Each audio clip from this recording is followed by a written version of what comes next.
Nagsimula akong magbasa ng mga kwento noong 2001 and ngayon ay 2024 na. Merong pahinga na 6 years dahil dun sa pag-abroad pero nung nagsimula yung pandemic ay nag-YouTube na ulit ako at eto nagbabasa ulit ng mga kwento. At imagine niyo na lang kung gaano na kadami ang kwentong nabasa ko, mga kahugot. Kaya kung minsan na hindi niyo ako masisisi kung bakit malalim na yung pinaghuhugutan ko. Kung ang isang bahagi ng kwento ay kinaantigan ninyo, naiyak kayo, ako ay baka hindi na. Kasi lalo na kapag nabasa ko na sa ibang kwento yung ganong eksena. Pero itong kwento ng kahugot nating si Rodaline ulit ang nagpaiyak sa akin. Malalaman nyo kung bakit. Kaya pakinggan na ang kwento ng kahugot nating si Rodaline hatid ng Kahugot TV, the Kahugot YouTube channel.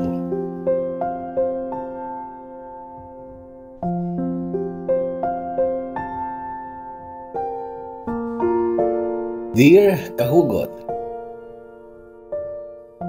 isa sa mga taong lubos kong nirirespeto at hinahangaan ay ang aking tiyahin na si Tita Ana Marie. Siya ay nakatatandang kapatid ng aking ina. Si Tita Ana Marie ang nagpaaral sa akin mula high school hanggang college.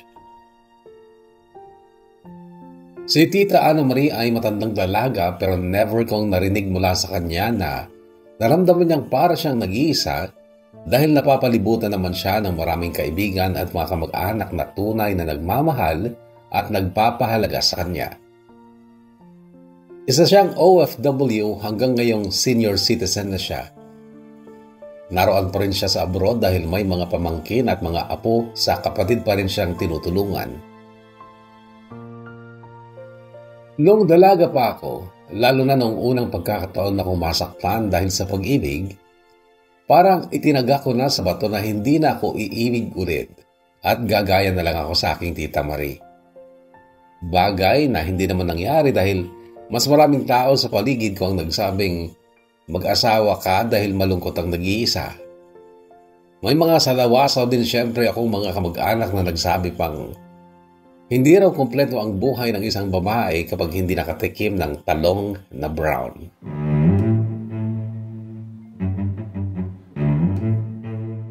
Pumasok naman sa buhay ko si Moy. Moises actually, ang kanyang pangalan. Isang lalaking pinantasya ng ilang kababaihan sa aming barangay, kabilang ng dalawa kong pinsan. Dahil din kay Moy ay nawala na yung plano kong gumaya na lang kay Tita Ana Marie. Nagpakasal ako kay Moy na hindi ko lubusang naihanda ang aking sarili sa mga katotohanan tungkol sa buhay ng may sarili ng pamilya. Dati, pag-aasawa lang. Ibibigay lang ang buong buhay at panahon sa lalaking pinakasalan.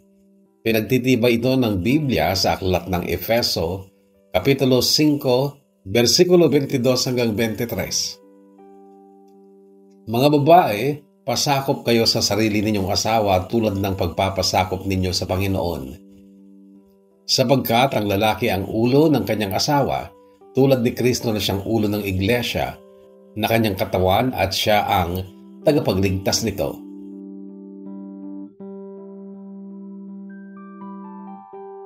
Hindi lang ako basta relihiyosa noon kahugot kundi tunay na maka-Diyos.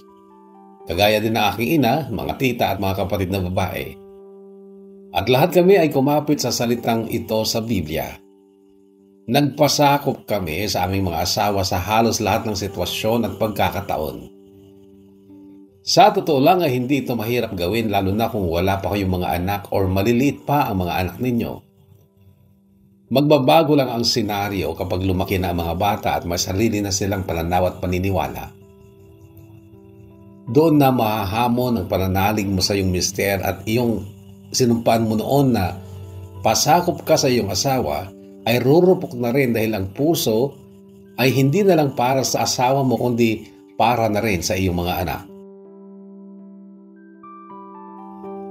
Kahugot dumating ako sa puntong namili ako kung sino ang papanigan ko at bibigyan ko ng aking mas lubos na unawa at pagmamahal. Nagpasya ako at hindi ko masisisi ang ilan na nagsabing mali ang pinili ko at ang ginawa kong hakbang ay isang malaking katangahan.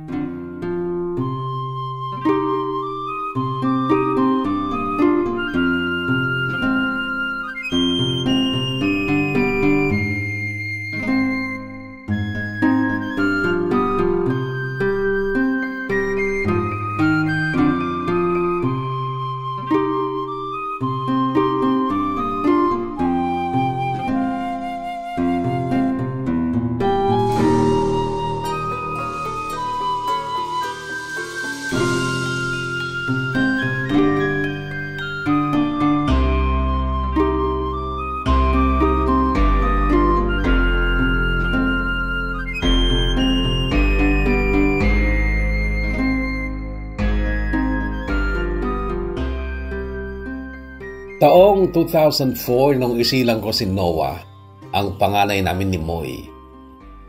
May pangalan akong matagal nang pinaplano para sa anak ko, Rod Nick.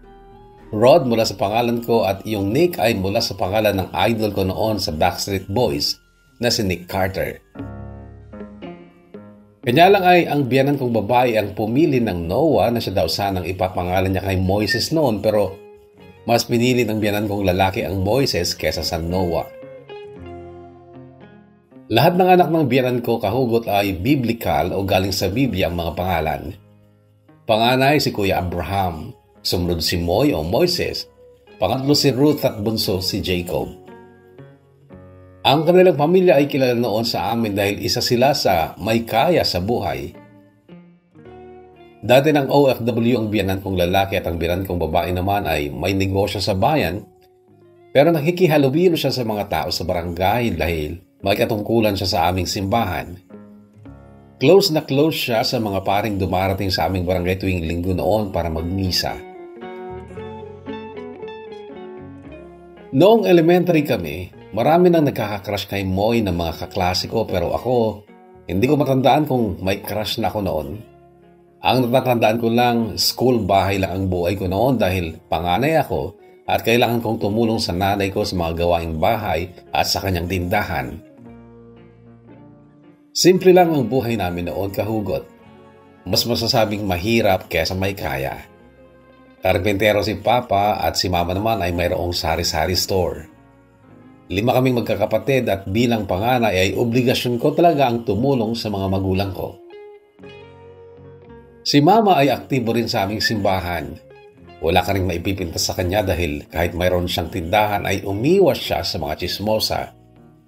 Ang ibang tindahan kasi ay nagiging tambayan ng mga marites, pero ang tindahan ni Mama ay sinikap niyang huwag maging chismis station.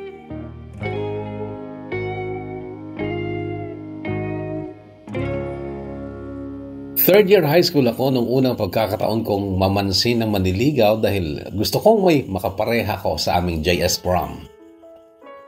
Si Nelson ang napili kong bigyan ng pagkakataon dahil sa tingin ko noon ay siya ang pinakamatino sa mga nagkakagusto sa akin.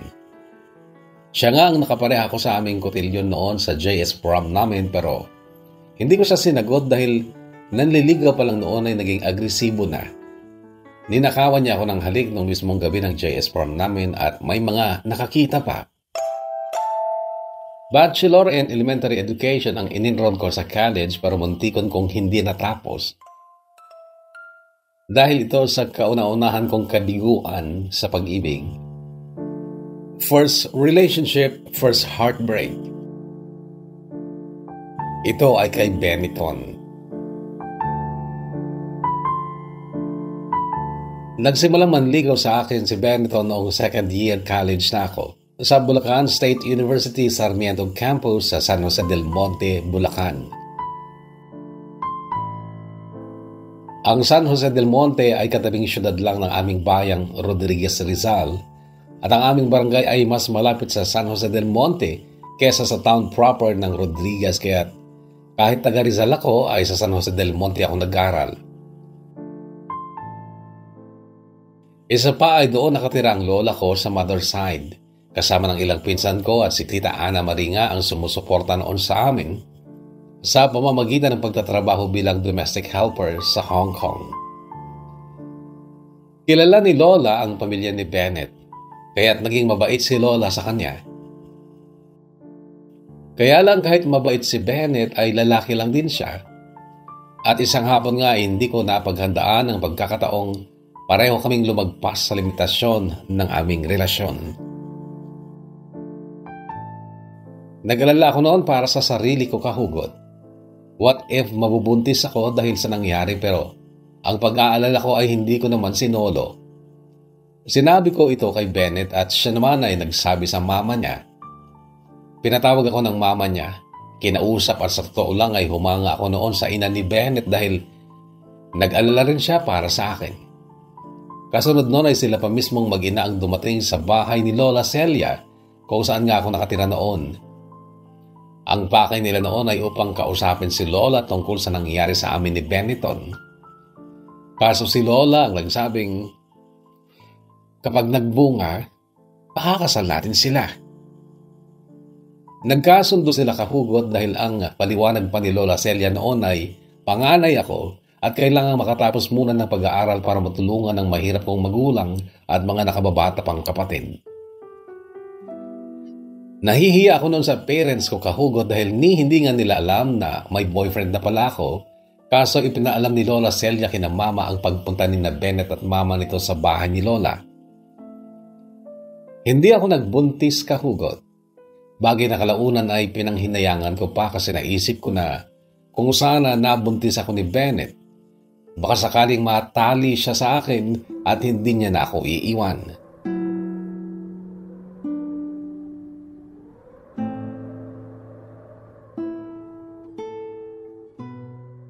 Kasi simula pa lang ng huling taon ko sa college nung manlamig na si Bennett.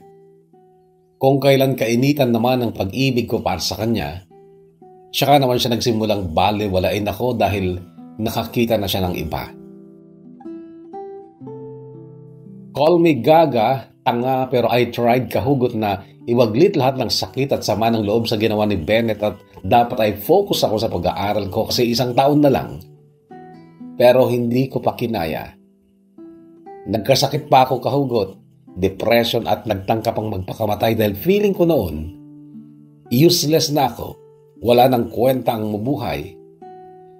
Grabe, sobra ko siyang mahal pero ginago lang ako. Natagpon akong nakabulagta sa kwarto, itinakbo sa ospital. Doon nakita na dehydrated ako, sobrang baba ng sugar level, at matindi ang anxiety and depression ko. Mula sa ospital, inuwi na lang ako ng magulang ko sa aming barangay.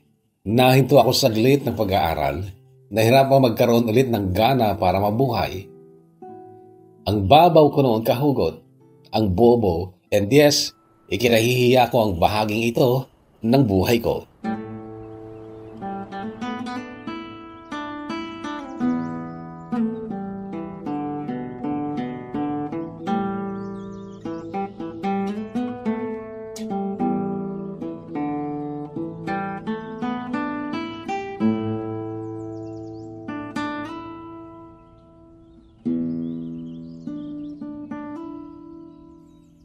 Sa aming barangay, bantay sarado ako ni mama at inuobligang maging aktibo sa gawain sa barangay, sa simbahan at sa SK na pinamumunuan noon ng kinakapatid kong si Ikay. Kinakapatid, kahugot, is inaanak siya sa binyag ng mama ko. Kahit papano ay nabawasan ng lungkot sa buhay ko noon dahil sa mga activities sa simbahan at sa SK. Isang araw ng linggo ay nag-tree planting kami sa gilid ng mga kalsada ng barangay. Iyon ay project ng SK at inimbita ang lahat ng SK na sumali. Pasado 11:00 ng umaga noong araw na yon ay nagmerienda kami sa ilalim ng sobrang laking puno na nagsilbing payong ng lahat ng 23 na sumali sa tree planting na yon. Ngumunguya ako ng chicken sandwich nung sikuin ako ni Ikay. At paglingin ko ay may binatang nakatayo at nakangiti sa harap namin. Ang layo naman ng isip mo. Bati niyang nakangiti. Siya si Moises. At ang sabi pa, kanina pa kita tinitingnan, Rodaline. Hindi ka agad kita nakilala. Ang laki ng pinagbago mo eh.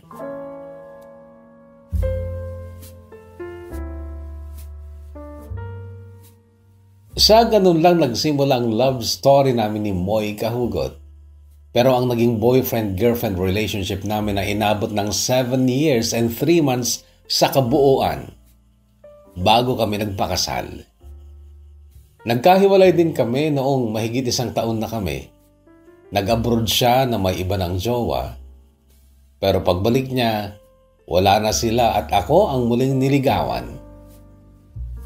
Ako din naman ay nakipag-boyfriend sa iba nung nasa abroad si Moises. That time ay tapos na ako ng college at baguhan sa pagtuturo sa isang private school sa bayan. Si Cedric naman ang naging boyfriend ko noon na akala ko siya ang magiging asawa ko dahil boto ang buo kong pamilya sa kanya. Kaya lang, gaya ni Bennett ay nanlamig din makaraan ng kulang 2 taon. Muli na naman akong nasaktan noon at nasabi ko na wag na nga lang ako mag-asawa. Gagaya na lang ako kay Tita Ana Marico. Magmamatandang dalaga na rin lang ako. Kaso muli nga akong inamon ni Moises at ang hamon pa'y pag daw tinanggap ko siya, magpapakasal na kami. Tinanggap ko at kami nga ay nakasal noong kami ay pareho ng 29 anyos.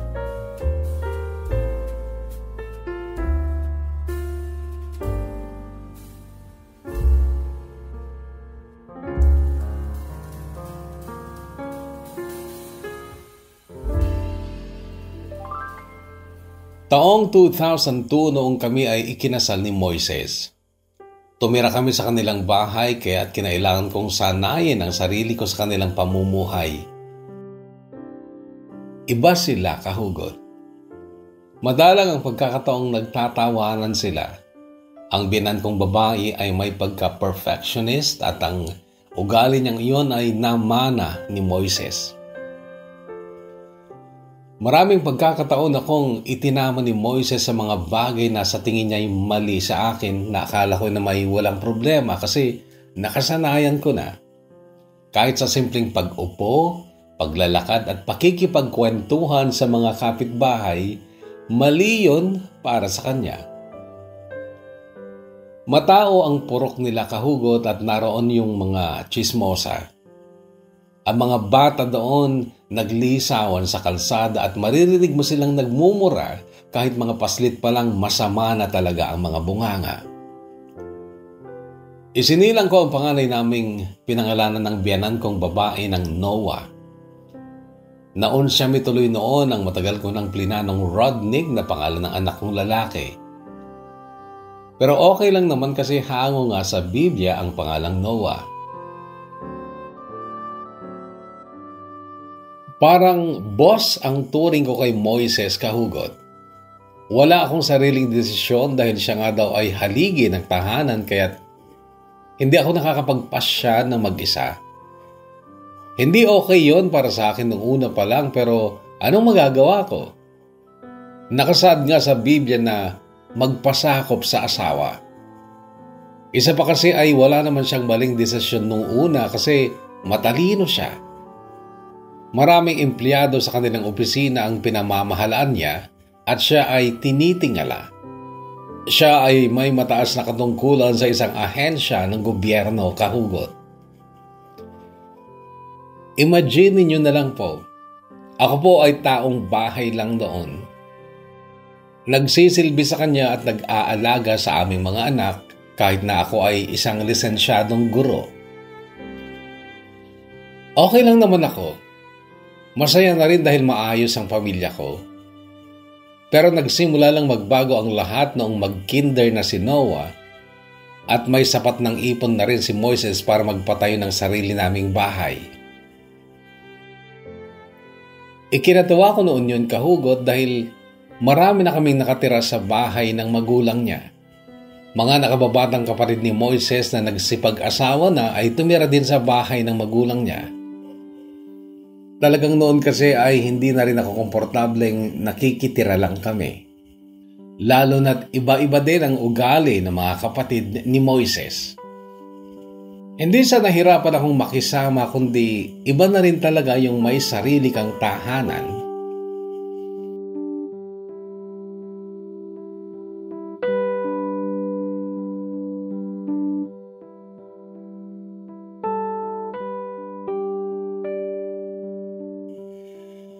Bumili si Moises ng lupa sa dulo ng barangay.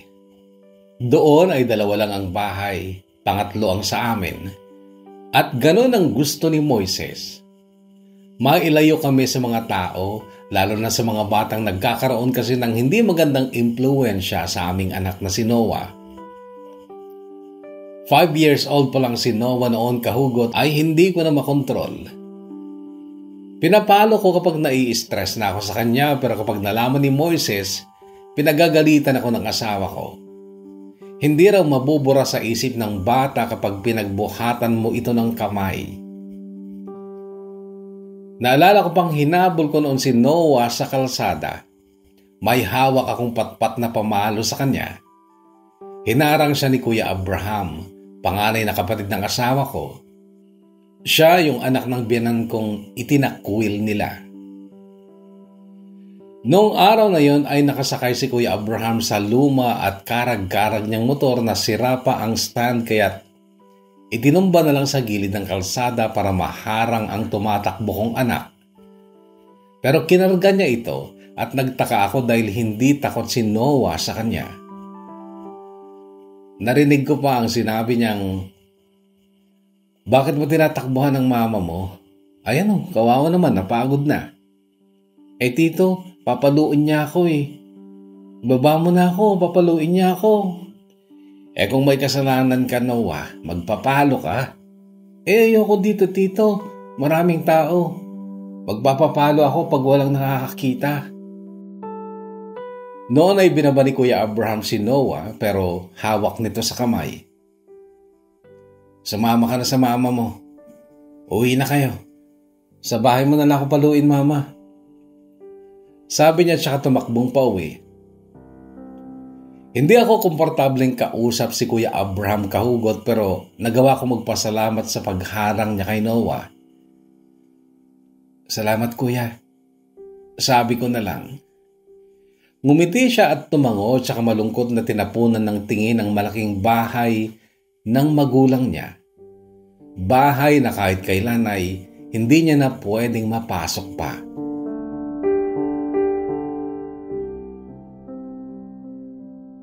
Naging malaking problema ng mga biyanan ko si Kuya Abraham nung binatilyo hanggang nagbinata siya.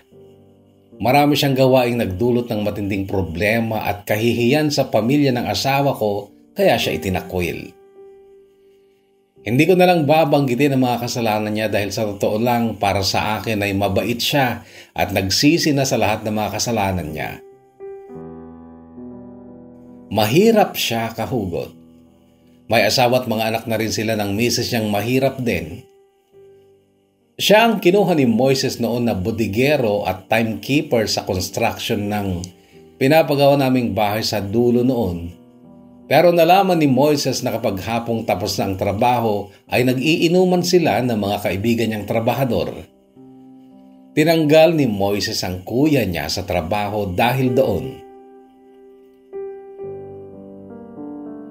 Kay Ate Nelia ko pa nalaman ang kwentong ito nung hanapin ko na naman si Noah sa labas at may batang nagsabi na naroon siya kina Jumong.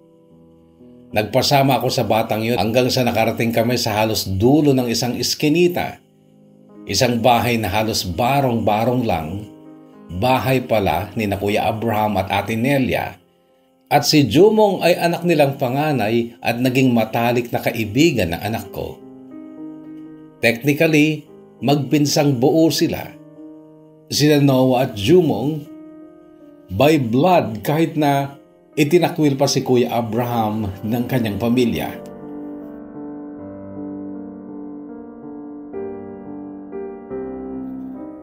Nadatnan kong maganang kumakain ng pansit kanton ang anak ko kasama si Jumong at bawal ang pansit kanton sa kanya.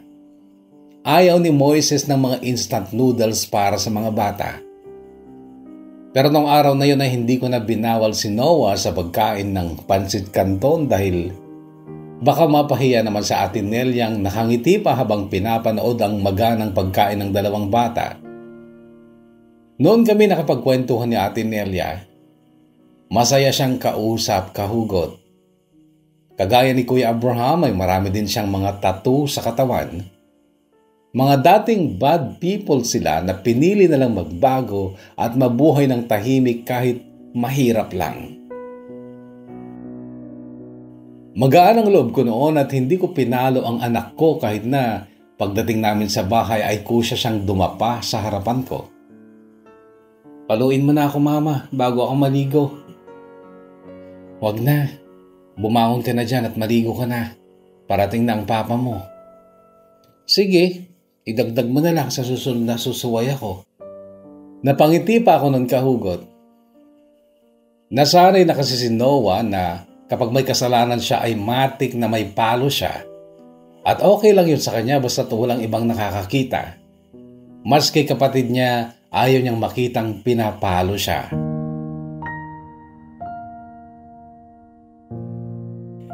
Grade 2 na si Noah nung matapos na ang bahay namin sa dulo ng baryo at halatang nalungkot siya dahil malayo na siya sa mga kaibigan niya, lalo na sa pinsan niyang si Jumong.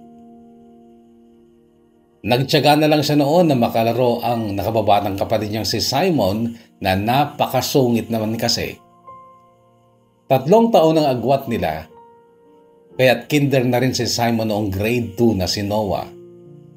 Hindi sila magkasundo, kahugot. Isang asar si Noah at isang sobrang pikunin na si Simon. And that time ay may baby girl na rin ako, na ako na ang nagpangalan kasi may sarili na kaming bahay noon at kaya ko nang palaga ng biyanan kong babae na ang gusto daw sanang pangalan sa baby girl ko ay Deborah. Rodessa ang ibinigay kong pangalan ng baby ko mula sa pangalan namin ni Moises.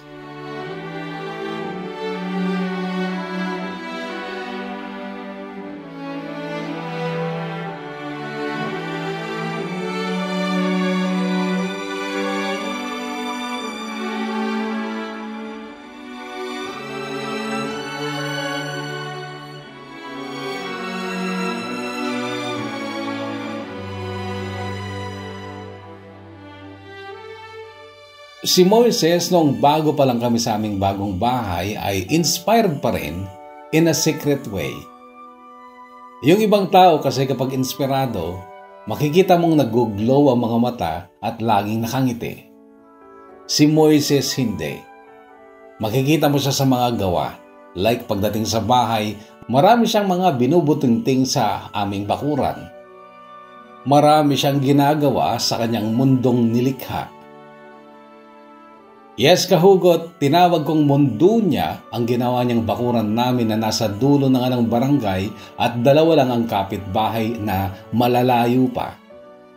Napakataas ng bakod na pinagawa niya at kapag nasa kalsada ka, ni hindi mo makita ang bubong ng aming bahay na bungalow. Nagtagumpay ang asawa ko, Kuya Bono, na gawan kami ng sarili naming mundo na kami lang ang tao.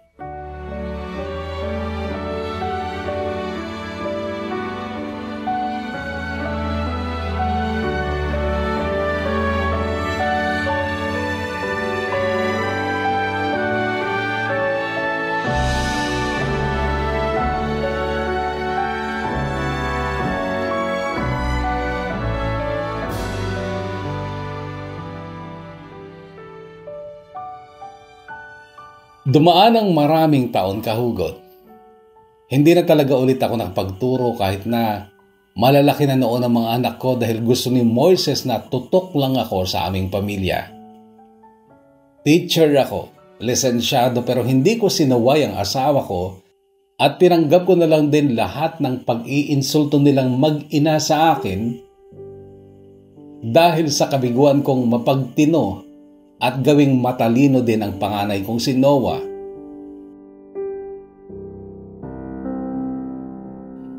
Hindi bobo si Noah, kahugot. Tamad lang talaga siyang mag-aral. Wala siyang interes sa mga libro. Wala siyang gana sa loob ng eskwela. Samantalang ang 2 nakababata niyang kapatid ay puro karangalan ang inaakyat kapag closing sa school. Hindi nagbago si Noah. Nung elementary siya, susunduin ko sila gamit ang tricycle, Hindi siya sasabay sa mga kapatid niya. Maglalaro pa siya kasama ang mga kaibigan niya pero nangangako naman na uuwi bago dumating ang papa niya. Kaso may isang gabi noon, dumating na si Moises, wala pa si Noah. Galit si Moises sa tanong niya sa akin at inutusan akong hanapin si Noah. Nahanap ko siya sa likod ng lumang bahay. May bonfire sa harap nilang magkakaibigan. Nakapaikot sila sa apoy. May mga babae pa at masaya silang nagkakantahan. Si Noah lang ang naka-school uniform pa noon. Pero agad itong tumakbo pala yun nung makita ko kasi dati na akong may hawak na pamalo. Pero ang pamalong yun kahugot ay protection ko lang talaga sa mga aso. Noong gabing yun ay tumuloy ako sa grupo nila. Kinausap ko ang mga kaibigan niya. Tinitingnan ko kung may iniinom silang alak o anything. Nakita kong may upos ng sigarilyo sa bandang likuran ni Jumong at umuusok pa. Maya-maya pa'y narinig ko ang sigaw ni Noah sa gawing kalsada na, "Mama!" Paglingon ko, nasa kalsada na ang anak ko. Umikot pala sa likod ng lumang bahay. Maayos akong nagpaalam sa mga bata matapos akong magtanong kung anong mga pinaggagawa ng anak ko. Natural, walang nagsabi ng masama. Sa kalsada kung saan naghihintay si Noah, umatras siya nung malapit na ako. "Sige na mama, mauna ka na," sabi niya. "Sabay na tayo." Sagot ko naman, "Sige, pero huwag mo akong papaluin dito ha. Sa bahay na lang." "Akala ko nauna ka nang umuwi. Tumakbo ka pa kasi. Baka paluin mo ako sa harap ng tropa ko eh. Nandun pa naman si Michelle." "Sino yung Michelle? Crush mo?" "Hindi. Bago naman siyang kaklase, transferee." "Anak, kailan ka ba magbabago? Hindi ka ba naawa sa akin? Gabi na oh. Lumalabas pa ako para hanapin ka. Bakit mo kasi ako hinahanap? Uuwi naman ako." Galit ang papa mo. Naunahan ka pang umuwi. Hindi ka ba natatakot sa kanya?" Hindi naman namamahalo eh." Hindi ka namamahalo pero masakit magsalita, Noah. Tenga ko ang dumudugo kapag pinapagalitan ka. "Hayaan mo siya mama. Sabi nga ni Jumong, pag pinagalitan ka, ipasok mo sa kanang tenga, ilabas mo sa kaliwa." Kay lutong ng tawa ni Noah matapos niyang sabihin yon. Natawa na din ako at imagine mo yung itsura naming mag-ina sa gitna ng kalsadang madilim. Pero yun nga lang, pagdating namin ng bahay, dumugo ulit ang tenga ko sa mga salita ni Moises sa anak niya. O kahugot, hindi siya namamalo pero matalim ang dila niya. Ang laging simula niya kapag pagagalitan niya si Noah noon ay, "Anong gusto mong mangyari ngayon?" Ganon lagi kahugot. Pero nung gabing yun kahugot ay hindi ako nakatiis na sumabad sa sermon niya sa anak ko dahil ang sabi niya, "Paulit-ulit ka na lang Noah. Hindi ko alam kung mahina lang talaga ang utak mo o sinarsadya mo lang nagaguhin ako. Nagtataka tuloy ako kung talagang anak kita. Bakit ganyan ka? Mahina na nga ang utak mo, matigas pa ang ulo mo. Putang ina, kanino ka ba nagmana?" Sumabad na ako kahugot. "Moises, tama bang bigyan mo ng ideya yung bata na hindi mo siya anak? At ako, pinagbibintangan mo bang naglandi ako sa iba noon?" Hinila ako ni Moises papasok ng kwarto namin at sininghalan ng ganito. "Huwag mo nang uuliting sumabad kapag dinidisiplina ko ang anak ko. Respeto, Roda. Ayokong lumaki ang anak ko kagaya ng kuya ko. Sana maunawaan mo."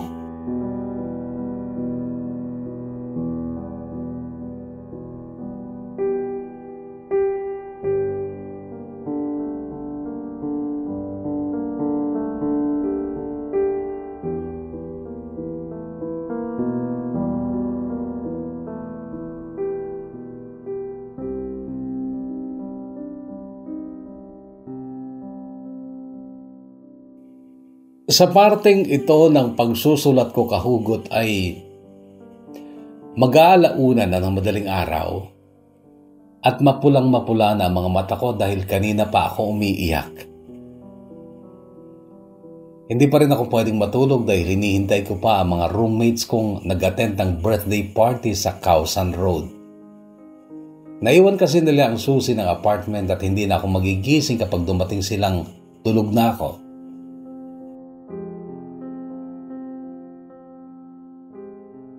Hanggang ngayon kahugot, masakit na masakit pa rin sa akin kapag naaalala ko si Noah. 20 years old na sana siya next month. May binata na sana akong totoo. Si Simon kasi, nakababatang kapatid ni Noah ay naging gay, bakla kahugot. Pero simula pa lang noon, nung bata pa siya ay natanggap ko na. Pero hindi si Moises. Ayaw niyang maging bakla si Simon. 14 anyos lang si Noah ko noong magpakamatay siya. Uminom siya kahugot ng muriatic acid. Naisugod pa naman namin sa ospital at nabuhay pa ng isang araw pero malala ang pinsala sa internal organs niya kaya pumanaw din.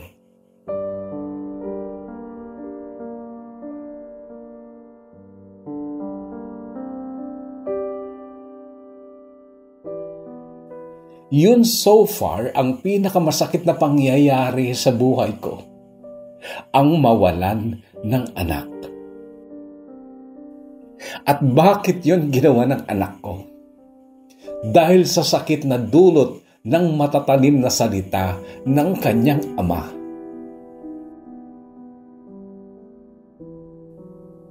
May isang gabi noon, 14 years old na si Noah, grade 8. Masama ang pakiramdam ko noon at wala pa si Noah. Si Moises ang lumabas para hanapin siya. Natagpuan niya ito sa tambayan nila ng mga kaibigan niya sa likod ng lumang bahay.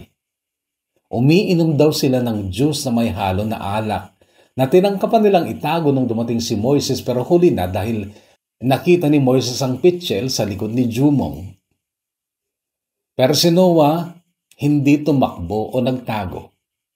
Hindi kagaya ng pag-ako ang sumundo sa kanya na tatakbo dahil ayaw mapalo sa harap ng kahit sino. Nung gabing yon, hinayaan daw ng anak ko na pagalitan siya ni Moises sa harap ng mga kaibigan niya.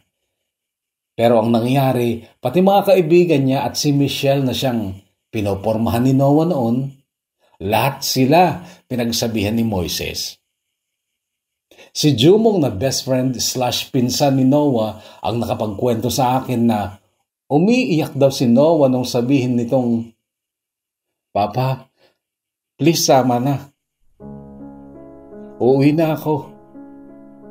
Yun, sinabi niya yun para tumigil na sa pagsasalita si Moises. Pero hindi tumigil si Moises kaya tumakbo na si Noah pauwi. Kumaldabog ang mga pinto ng bahay nung dumating siya, main door ng bahay at pinto ng kwarto niya. Kahit masama ang pakiramdam ko noon ay kinatok ko ang pinto ng kwarto niya. Ayaw niyang buksan kaya kinuha ko ang spare na susi. Nabuksan ko.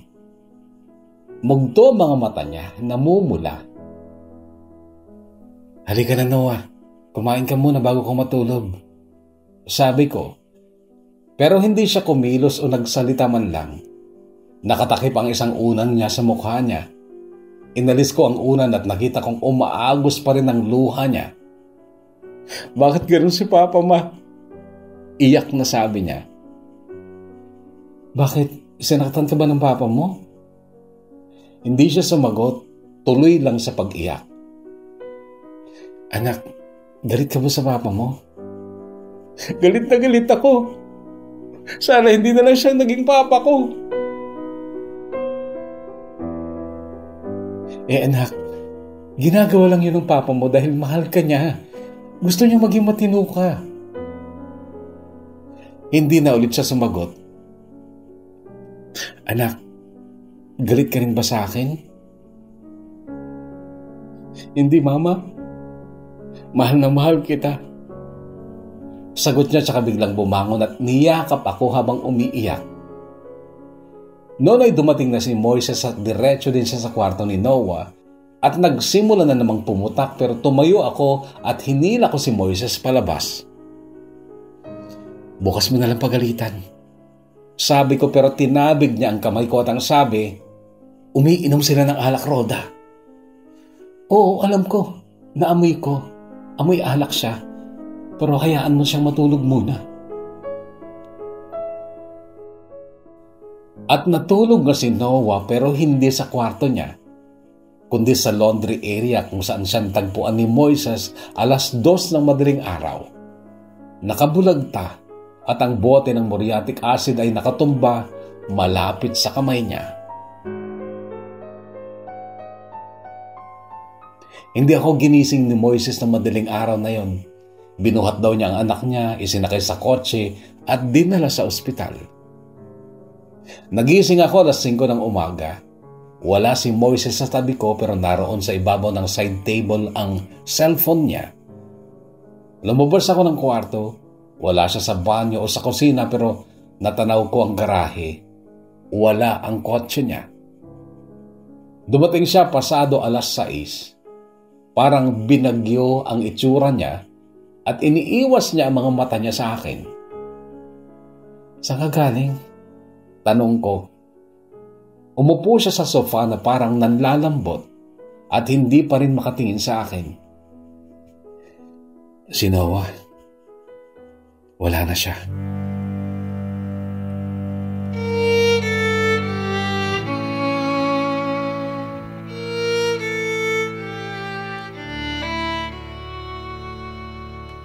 Yung buo kong pagkatao, kahugot. Lahat ng lakas ko, parang naupos lahat nung makumpirma kong totoong wala na ang anak ko. Hindi siya sa bahay binurol, kundi sa Memorial Chapel. Pero unang gabi ng lamay niya, kahugot, ay hindi ako nagpunta. Hindi ko kayang makita ang anak ko sa loob ng isang kahon. Nagkalakas loob lang ako dahil dumating. Hindi mailarawan ang sakit, Kuya Bono, sa dibdib ng isang ina kapag nawala ang kanyang anak. May isang gabi noon, nasa tabi ako ng kabaong ni Noah. Nagdatingan ng mga kaibigan ng biyanan kong babae. Kwentuhan sila tungkol sa anak ko. Yung tanong ng isang babae na, bakit naman niya naisipang gawin yan? Napakabata pa niya. Ang sagot ng biyanan kong babae ay, hindi nga namin alam kung Mari eh. Siguro may problema siya na hindi niya masabi sa magulang niya.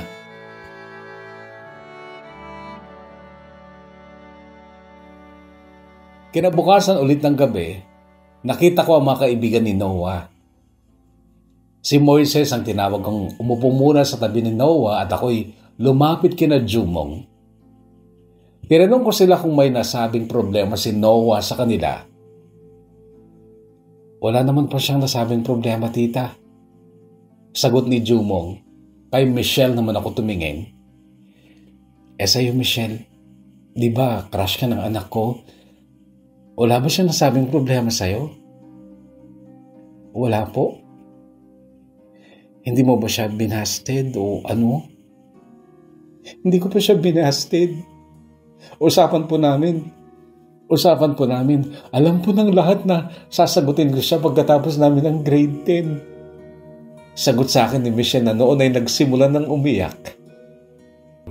Hinawakan ko na lang noon ang kamay niya nang sabi ko, sige anak, okay na, huwag ka nang umiyak.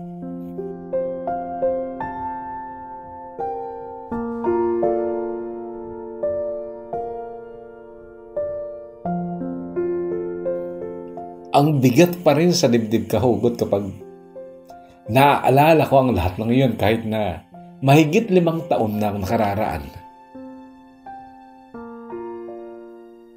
Sinikap kong tanggapin na ang pag-inom ni Noah ng lason ay isa lang sa mga nagawa niyang mali, pero hindi na nga lang naitama. Sinikap ko nang huwag manisi ng kahit sino. Lalo na si Moises na siyempre ay sobra ding nalungkot sa pagkawala ng panganay niya. Ni isang salita kahugot, wala akong sinabi kay Moises para sumbatan o sisihin siya.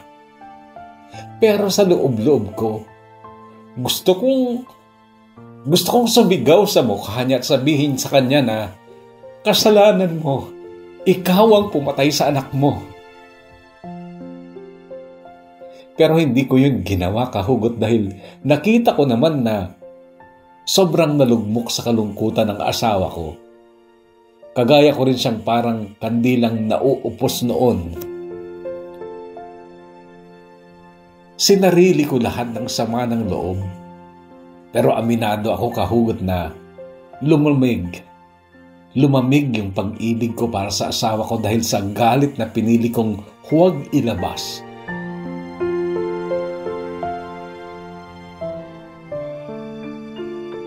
Pinilit ko ang sarili kong maging kagaya pa rin ng dati na mabuting asawa. Mataas ang tiwala sa asawa na kaya niyang i-manage ang aming pamilya. Na siya ay matibay na haligi ng aming tahanan. At ako ay kailangang sumunod lang ng sumunod sa kanya. Ganun pa rin ako. Ang nagbago lang ay sumasagot-sagot na ako kay Moises, lalo na noong naging problema naman namin ay ang nakababatang kapatid ni Noah na si Simon na naging bakla nga. May isang gabing wala pa rin si Simon at inutusan ako ni Moises na hanapin ito. Matapos kong magtanong-tanong sa mga ka-age niya sa baryo ay naituro nilang naroon siya kina Jumong. Nadatnan kong masaya silang naglalaro ng baraha. Nagpipitik bulag sila at si Simon ang nakapikit noon dahil ang kamay niya ang pipitikin. Nung tanggalin ni Simon ang kamay niya sa pagkakatakip sa mukha niya ay nakita kong napakapula ng labi niya. Nakaliptint siya, pulang-pula. Ang sabi ko, anak, punasin mo na yung lip tint mo at uuwi na tayo. Doon sa banyo, sabunin mo para matanggal. Nakatawang sabi ni Kuya Abraham, katabi ang asawa niya si Ate Nelia na noon ay buntis na naman. Kumusta na hipag? Tanong pa sa akin ni Kuya Abraham. Hindi ko siya masagot dahil that time ay 9 na buwan pa lang mula nung mawala si Noah. Rodaline, alam mo bang kahit itinakwil ako, mahal na mahal ko pa rin si Mama. Sinasabi ko ito dahil gusto kong maalala mo na mahal ka ni Noah at sana huwag mong maramdaman ang paninisi sa sarili mo sa pagkawala niya. Noong gabingin kahugot ay inangkas kami ni Kuya Abraham sa motor niya. Hinatid kami sa bahay. Pagbukas ko ng pinto, nakita kong nakaupo si Moises sa sofa. Mabalasik ang tingin sa amin lalo na kay Simon. At yung tanong na yon, na lagi niyang pambungad na tanong kay Noah sa tuwing ginagabi si Noah at pagagalitan niya, yung linya, yung tanong na yun na ayaw kong marinig. Oh, anong gusto mong mangyari ngayon? Sorry po, Papa. Mahinang sagot ni Simon na parang gustong sumiksik sa likuran ko dahil sa takot sa papa niya. Tumulo ang luha ko, Kuya Bono. Nanginig ang katawan ko nung sabihin kong, ako nga ang tanungin mo, Moises, kung anong gusto kong mangyari. Hindi siya sumagot. Nakatitig lang sa akin. Gusto ko, Moises, maghiwalay muna tayo.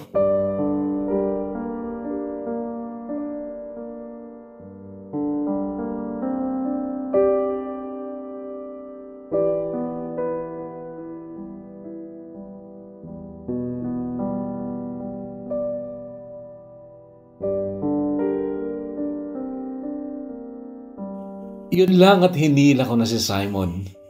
Inahatid ko siya hanggang sa kwarto niya at sinabi kong mag-impake siya. Ganon din ang ginawa ko. Nag-impake ako ng mga gamit namin ng bunso kong anak na noon ay tulog na sa kwarto niya. Hindi ko alam kung anong ginagawa ni Moises noon habang nag-iimpake ako. Tinawagan ko ang nakababatang kapatid kong si RJ. May asawa na rin siya noon at sa bayan sila nakatira pero mayroon siyang sasakyan na siyang sumundo sa amin. Kinausap lang ako ni Moises nung palabas na kami ng bahay. Bakit mo ko hihiwalayan? Sure ka ba sa ginagawa mo? Hindi. Hindi ako sure pero ito ang nararamdaman ko, Moises. Ayaw muna kitang makita. Ayaw ko munang marinig ang boses mo. Sinisisi mo ba ako sa nangyari? Sa pagkawala ni Noah? Tinitigan ko siya sa mata. Kahit malabo noon ang paningin ko dahil sa mga luha sa mata ko.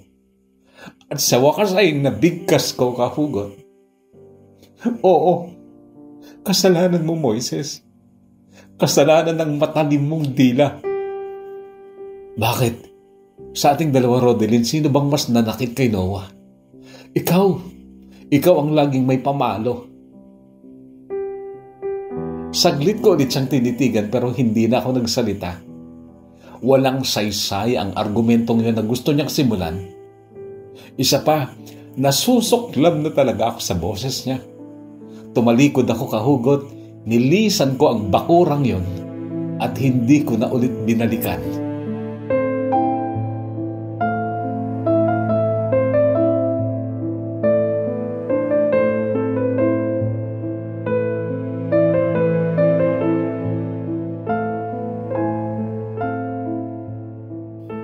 Nilayasan ko si Moises, kahugot, dahil sa dalawang dahilan. Una, nasusuklam ako sa kanya. Pangalawa, natatakot akong baka manggaya naman si Simon sa kuya niya. Dahil noon ay mainit na rin ang mga mata ni Moises kay Simon dahil hindi nito tanggap ang pagiging bakla ng anak ko. Pero in all fairness, kahugot, nagsikap si Moises na iuwi kami. Tumira kaming mag-iina noon sa bahay ng magulang ko. Magkakasama kami sa iisang kwarto at syempre, nagre-reklamo si Simon kasi sanay siyang may sariling kwarto at likas ang kaartehan niya. E di sige, kung gusto mo, bumalik ka dun sa papa mo. Madalas kong biro sa kanya. Hindi na. Masasanay din ako dito. Sagot niya.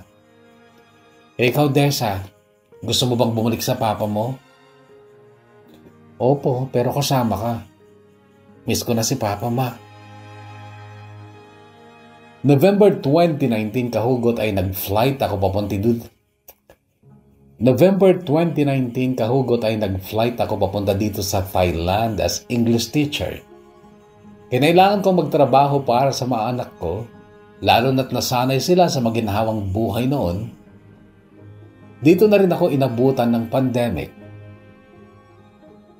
Dito, kahugot, ay unti-unti naghilom ang mga sugat.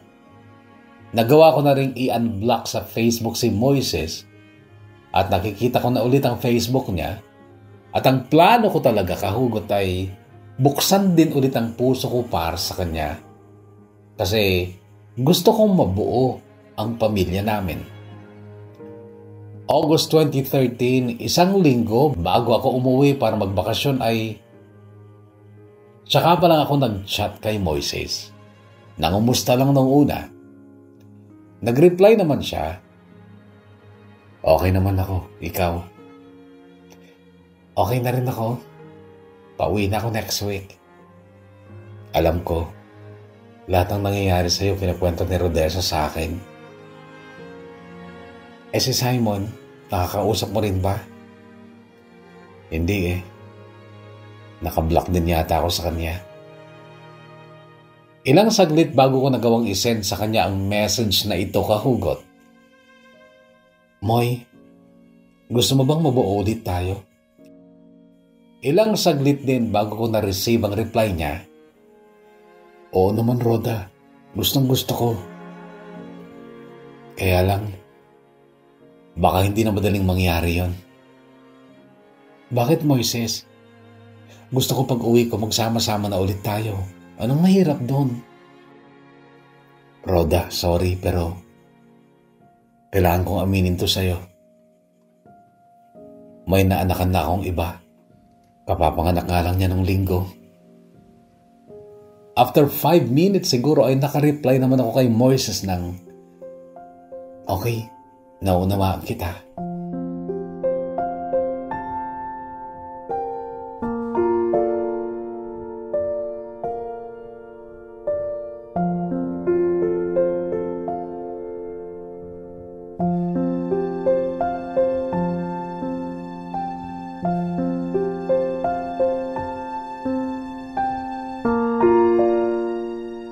Nagtayo din ako ng maliit at simpleng bahay para sa amin ng mga anak ko. 3-bedroom yon sa gilid ng bahay ng parents ko para lang mapagbigyan ang kaartihan ng dalawa kong dalaga. May maganda rin kaming kusina pero doon pa rin kami nagluluto at kumakain sa kusina ni Mama hanggang ngayon. Doon pa rin kumakain ng mga anak ko kasi nandito ulit ako sa Thailand para magtrabaho. Madali kong natanggap na hindi na nabuo ulit ang pamilya ko. Hindi na rin ako gumawa ng anumang hakbang kahit may mga nagsabing foul ang ginawa ni Moises. Sa totoo lang, yung sinabi ko kay Moises noon na gusto kong mabuo ulit kami ay pagbubukas pa lang ng issue. Kung sakaling pumayag sana siya ay marami pa kaming pag-uusapan. Marami pa akong kondisyones na alam kong baka mahirapan din siyang masunod. Una na doon ang huwag niya nang pagagalitan ang mga anak ko. Yes, imposible yon kasi ama siya at karapatan niyang disiplinahin ang mga bata. Isa din sa mga kondisyones ko sana ay hindi na ako magiging kagaya ng dati na sunod-sunuran lang sa kanya at parang nakatakip ang mata at bunganga. Maka-Diyos pa rin ako kahit na ilang beses ko rin naitanong noon sa Diyos kung bakit kailangang mangyari yun sa anak kong si Noah. Sa totoo lang, dahil sa matinding kalungkutan ko noon ay nagawa kong questionin ang existence ng Diyos. Pero sa paglipas ng mga araw, muli kong nakita ang maraming magagandang bagay at pangyayari na muling nagpahiwatig sa akin na nariyan ang may kapal at noon ay inilagay lang niya ako sa karimlan upang ma-appreciate ko ang liwanag at kulay sa aking mundo. Pero yung Ephesians 5 verse 22 to 23, mas palawakin po natin. Huwag gawing literal dahil kapag ginawa mo ito, ang iyong marriage life ay magiging birdcage o hawla na magkukulong sa iyo at magkakait sa maraming pagkakataon upang maging masaya. May love life na rin ako, kahugot. Isa din siyang OFW dito sa Thailand. Annulled na ang kasal nila ng dati niyang asawa at oo, maligaya naman ako sa kanya pero at my age na 41 kasi ngayon ay parang nakakahiya ng magkwento kung paano kami naglalambingan para lang baka meron bang kiligin pa. Pagtatapusin ko na lang ang mga anak ko. Grade 11 na si Simon at grade 8 naman si Bunso. Hindi lang naman ako nagpapaaral sa kanila. Nagbibigay naman ng sustento si Moises na ngayon ay 2 na rin ang anak sa kanyang kinakasama. Sa mga nawalan ng anak, I know how bad it is, like hell. Alam ko kung gaano kahaba ang panahon ng kalungkutan at proseso ng pagtanggap. But time and prayer heals. Sa mga nagtitiis sa piling ng kanilang mga mister, magsalita kayo. Magpabugbog kayo kung kailangan, tsaka kayo lumayas kung kaya nyo dahil habang nagtitiis ka sa piling niya, hindi ka makakausad at hindi mo makikita na napakaluwang ng mundo para sa panibagong oportunidad at pagkakataong maging maligaya ulit. Hanggang dito na lang, kahugot, at maraming salamat. Gumagalang, Rodalyn.